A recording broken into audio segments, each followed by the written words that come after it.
¿El crecimiento es o no un indicador objetivo? Luis Miguel González, director general editorial del Economista, te saludo con mucho gusto. Gracias por aceptar la llamada, Luis Miguel, para conocer tu punto de vista. Dice el presidente, y es una explicación que ya se reitera, ya es repetitiva, muchas veces lo ha dicho. Ahora lo importante ya no es el crecimiento, ahora lo importante es el desarrollo, una mejor distribución de la riqueza o de lo que genera el país, y el debate no queda ahí en donde dicen pues no puede haber una distribución de lo que no existe, y si no hay generación de crecimiento, si no hay riqueza, si no hay generación de riqueza, si no hay ese crecimiento económico, pues mala cosa. Pero a lo que dice el presidente parece centrar este debate, ¿no? ¿Les duele a los que fracasaron durante 36 años de neoliberalismo, de políticas ortodoxas, pero son o no esos indicadores objetivos? ¿Son raseros universales o no lo son? Y hay que adecuarlos según cada circunstancia, contexto político, Luis Miguel. Hola, Carlos, buenas tardes. Creo que es una discusión que tiene dos puntos de salida. Para medir desempeño económico no se ha inventado un mejor indicador que el PIB. Entonces, cuando absolutamente todos coinciden en que el pronóstico del PIB se está modificando a la baja, pues lo que tenemos es en esta vertiente pues un consenso en términos de que el desempeño de la economía en 2019 no ha sido no es el deseado por el gobierno en lo que eran sus pronósticos iniciales, pero tampoco es lo que la economía necesita. Para ponerlo en perspectiva, Carlos, un país con las características de México, crecimiento de población, tasa de crecimiento de la población, carencias acumuladas, tendría que crecer por encima del 3.5% anual para mantener vivo el aparato económico, pero sobre todo para generar esos excedentes que permitan resolver carencias sociales. La otra vertiente a la que hace referencia tu pregunta, Carlos, es si la discusión económica debería acaparar todo, y claramente la respuesta es no. El que la economía crezca no es suficiente para decir que un país va bien. El que no crezca no es el único indicador de cómo va el país, porque ahí sí tenemos que poner indicadores sociales. El presidente usa algunos indicadores económicos en su respuesta a la OCDE, pero hay que dejar claro, el tipo de cambio no es necesariamente un indicador de la salud económica.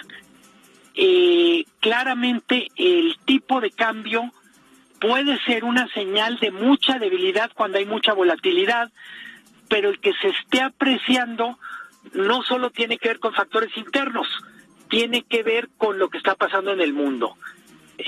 No hay que menospreciar, creo que está bien que este año hayamos tenido estabilidad, que el valor del peso frente al dólar no sea un tema de preocupación.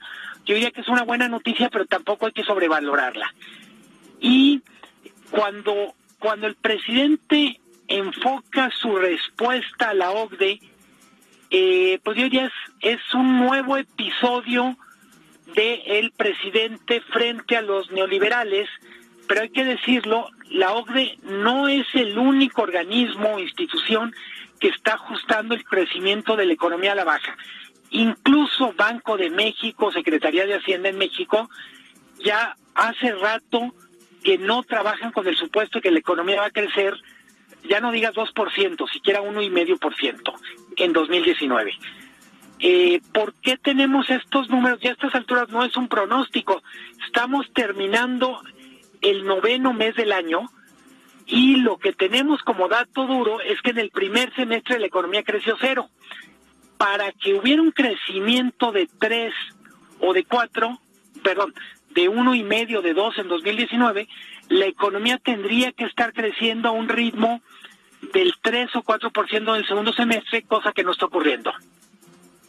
No ocurre, Luis Miguel, no hay indicios objetivos de que esto pueda ocurrir.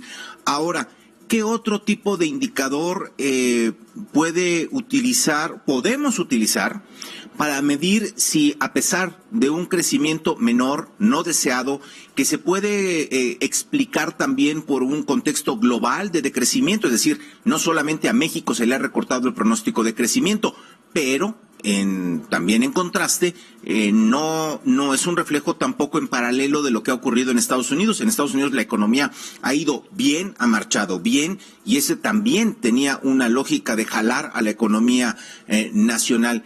¿Qué margen tiene de maniobra el gobierno? Esta referencia, por ejemplo, a las tasas de interés de Banco de México, Luis Miguel González, ¿puede ser un incentivo para estimular esa inversión que tanto prometen, que ahí viene y ya va a llegar, y que inclusive empresarios como el propio ingeniero Carlos Slim en Los Pinos, no, mira la costumbre, en Palacio Nacional, ahí al lado del presidente López Obrador, hablaba de, pues efectivamente, de darle importancia a la inversión que ya viene, pero que todavía no impacta en estos números?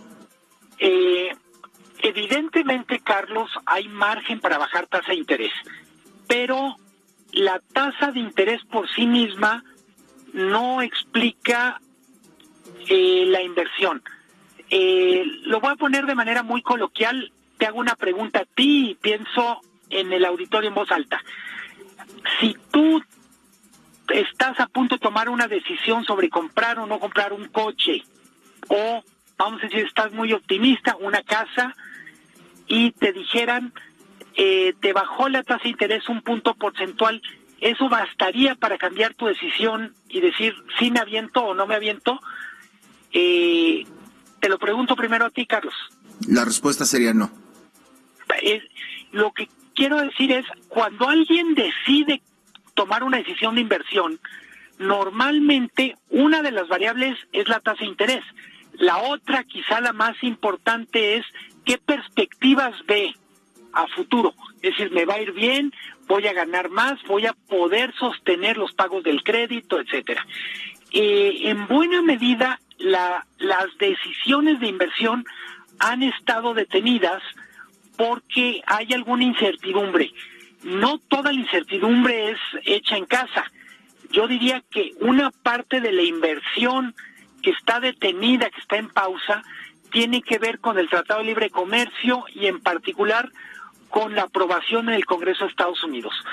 Si una empresa que está en la cadena automotriz, que va a cambiar de forma de operar una vez que entre en operación el TEMEC, está por tomar una decisión de entrar a México, no, pues la verdad es que no puede hacerlo hasta que Estados Unidos no le dé el sí.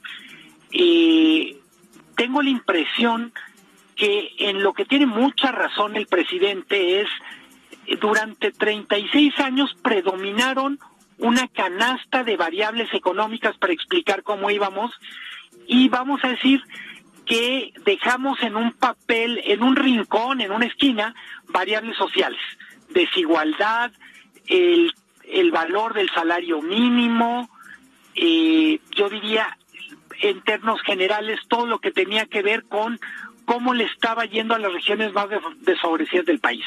Está muy bien incorporarlas en el tablero de análisis, pero hay que decir, el que pongamos esas variables, esas fotografías en el mapa, no invalida que también tenemos que seguir discutiendo cómo crecer. El ingeniero Slim, cuando explicaba las perspectivas de inversión a futuro, decía, si hay demanda va a haber inversión. Por eso es importante detonar una especie de círculo virtuoso. ¿Por qué no hay demanda ahorita? Pues en algunos casos por incertidumbre. También este año ha sido una variable que no menciona el presidente López Obrador, que para mí es muy relevante porque es donde se encuentra lo económico y lo social, es generación de empleo. El año empezó más fuerte en generación de empleo, digamos, el primer trimestre, pero de abril en adelante la generación de empleo ha sido anémica, y hay que decirlo, el sexenio pasado se generó mucho empleo que podemos decir de baja calidad, faltaba mejorar el nivel de salarios, etcétera, pero un país como México necesita las dos cosas, Carlos. Necesita generar mucho empleo y generar empleo de más calidad. Si solo tenemos una de las dos, pues simplemente las cuentas no nos salen. Y ya finalmente, Luis Miguel, agradeciendo mucho tu tiempo y a riesgo de parecer ociosa la pregunta, pero se antoja todavía más difícil, más complicado, y aquí yo no sé qué valor tenga si cumple o no una promesa, ¿no? Es decir, finalmente a nosotros los mexicanos, los políticos nos han prometido N cantidad de cosas que no se cumplen y parece que el costo es mínimo, pero en esta ocasión aquello del crecimiento a un promedio, a una media sexenal de 4%, pone todavía más complejo, se antoja todavía más difícil alcanzar una meta así a final del sexenio. Si en los números terminamos en una media sexenal del 2%, en los hechos, en esa fría estadística, habrá concluido un sexenio, insisto, que a riesgo de parecer ocioso por la anticipación en el tiempo, pero exactamente en los rangos de los sexenios anteriores que tanto fueron criticados. Tienes mucha razón. Digo, más que pregunta, yo diría es una afirmación correcta. O sea, México ha tenido un crecimiento mediocre yo diría, desde los 80s en adelante. Y si queremos hacer historia económica, la década de los 70s trajo mucho crecimiento económico, digamos, con Echeverría y López Portillo se creció, pero fue tan desordenado el crecimiento que nos costó muy caro. Se creció a costa de endeudarnos a lo tonto, se creció a costa de volver el Estado mexicano un Estado muy obeso. Quienes nos escuchan y tienen memoria, pues recordarán que en los 70s el Estado mexicano compraba empresas en quiebra que hacían bicicletas, que hacían pantalones de mezclilla, compraba hoteles, y en ese momento el indicador que valía era crecer, pero todo lo demás estaba tirando aceite. Necesitamos crecer más. Yo diría, crecer menos de 3% no nos alcanza, porque necesitamos generar empleo, porque necesitamos abatir la pobreza, pero también, aunque en este momento con la 4T parece que no viene al caso, no solo tenemos que abatir la pobreza, sino generar oportunidades para las clases medias, generar oportunidades de negocio para los empresarios.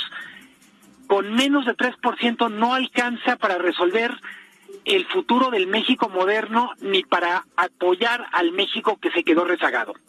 Con eso me quedo. Muchas gracias, Luis Miguel. Gracias a ti, Carlos. Un gusto. Buenas tardes. Hasta luego. Buen fin de semana, Luis Miguel González.